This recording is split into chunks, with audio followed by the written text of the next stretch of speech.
Bonjour à tous et bienvenue dans ce nouveau numéro d'Objectif Espoir, un magazine consacré aux objectifs du millénaire pour le développement de l'ONU.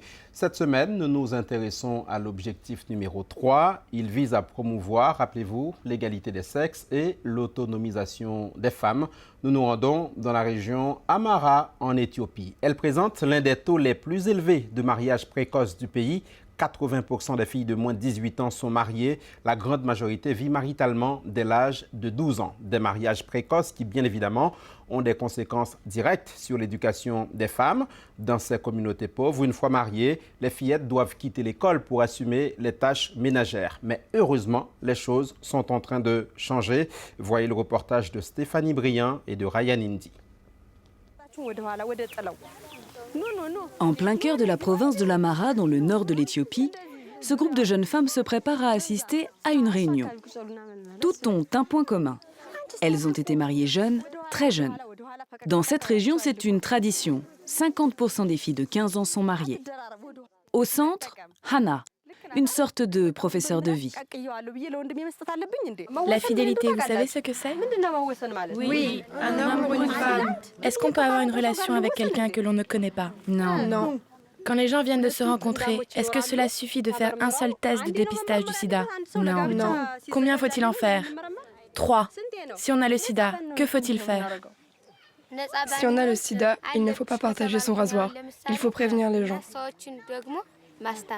Anna est l'une des mentors du programme Miserity Iwot, une expression amharique qui signifie base de vie. Ce programme, mené en partenariat avec le gouvernement éthiopien et des ONG américaines, s'adresse aux jeunes filles âgées de 7 à 24 ans. Je ne savais pas que le sida existait.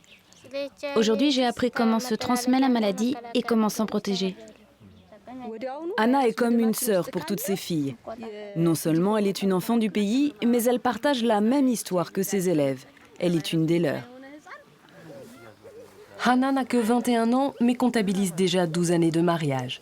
C'est dans cette maison qu'elle vit avec son mari de 9 ans, son aîné. C'est ici que l'on entrepose le bois. Anna a été promise en mariage alors qu'elle avait à peine 1 an. Puis à l'âge de 9 ans, ses parents l'ont envoyée vivre avec sa belle famille. Cela a été difficile de venir vivre avec ta belle famille si jeune?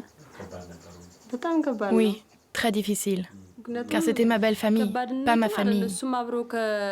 Et mon mari, même si je n'avais que 9 ans, il voulait me forcer à avoir des relations sexuelles. Et même si on n'avait pas de relations, il voulait que je dorme dans son lit. Comme j'étais très jeune, ça m'a traumatisée. Ça a laissé des traces. Ce n'était vraiment pas positif. À cette époque, je ne fermais pas l'œil de la nuit. Je faisais des cauchemars même si je dormais avec ma belle-mère. J'imaginais qu'il venait la nuit. J'ai beaucoup souffert, c'était très difficile. C'est vraiment une vie de souffrance. Tu as tenté de t'enfuir? Oui, 2 fois. Une fois, il faisait sombre et je ne voyais pas. Je me suis fait mal en mettant le pied dans un trou. Mais de toute façon, qu'est-ce que je pouvais faire? Je ne pouvais pas retourner chez mes parents. Alors je me suis dit que ça passerait. Pour Anna, le programme Miserity Iwot a été salvateur. Ses relations avec son mari se sont considérablement améliorées. La formation qu'elle a suivie lui a permis d'apprendre beaucoup et de s'émanciper un peu. Les choses ont changé. Avant, c'était lui qui décidait quand il voulait avoir des relations sexuelles. Mais maintenant que je sais que j'ai des droits, si je n'ai pas envie, il ne me touchera pas. Parcourir de longues distances à pied fait partie intégrante du travail de mentor. Lorsqu'elle ne donne pas ses cours, Anna fait du porte-à-porte. C'est ainsi qu'elle recrute les jeunes filles et les incite à venir participer aux cours. Dans la région, les portes s'ouvrent assez facilement.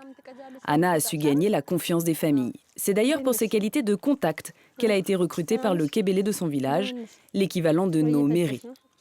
En 1 an, Anna a fait venir à ses cours 285 jeunes filles, mais il reste toujours de nouvelles recrues potentielles.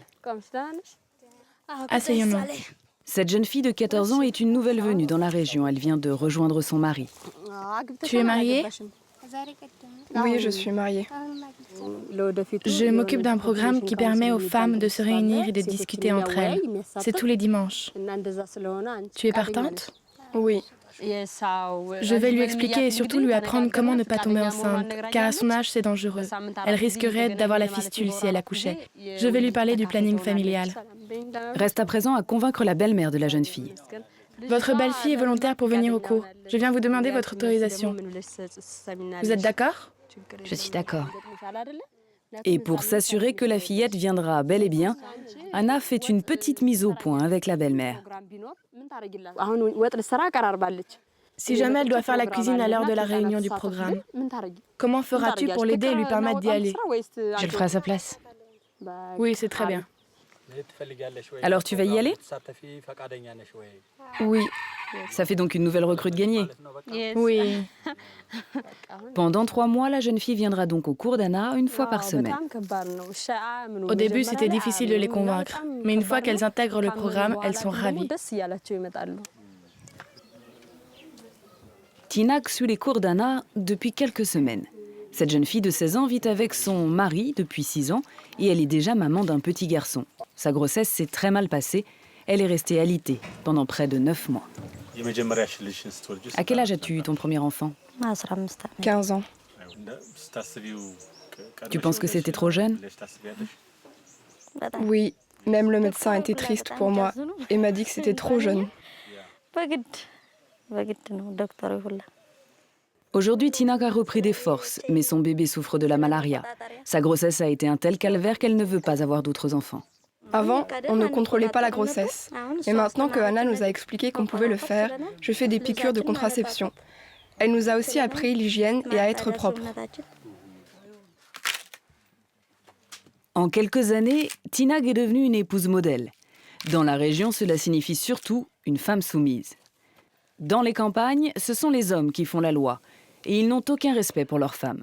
Généralement, ils boivent, fréquentent des prostituées et frappent leurs épouses. Le mari de Tinak ne fait pas exception.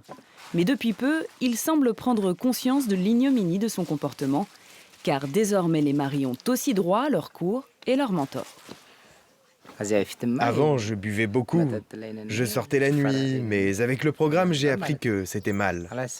Avant, je ne réfléchissais pas. L'important, c'était ce que je décidais. Je n'écoutais jamais ce que ma femme disait. Je préfère être avec une fille plus jeune que moi. Pourquoi ? C'est mieux pour qu'elle m'obéisse. Peu à peu, grâce au programme, les mentalités sont en train de changer dans la région, mais les traditions ont la peau dure. Et même si son mari n'est pas très loin, Tinak ne nous cache pas son désarroi. Tu es heureuse dans ton mariage ? Non, j'ai arrêté l'école. Il n'y a rien de joyeux. J'ai pas eu le choix. Si seulement vous pouviez m'emmener avec vous.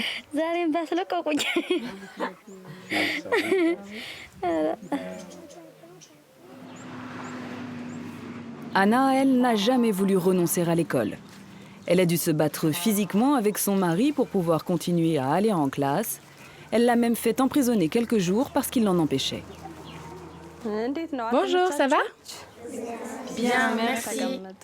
Sa détermination lui a donc permis d'aller jusqu'en classe de seconde. Vous apprenez quoi? L'Amérique. Montrez-moi vos cahiers. Anna est plus éduquée que la grande majorité des filles de sa communauté. Alors elle s'est donné une mission, faire que pour les petites filles, mariage ne rime plus avec abandon des études. Je suis heureuse de voir que mes efforts paient. Depuis 1 an, Hannah a permis à 85 fillettes de retrouver le chemin de l'école. Elle leur a appris l'alphabet, les additions et les soustractions. Désormais, ces petites protégées sont entre les mains du professeur du village, un bénévole. Et même s'il n'est lui-même pas très instruit, c'est déjà un bon début.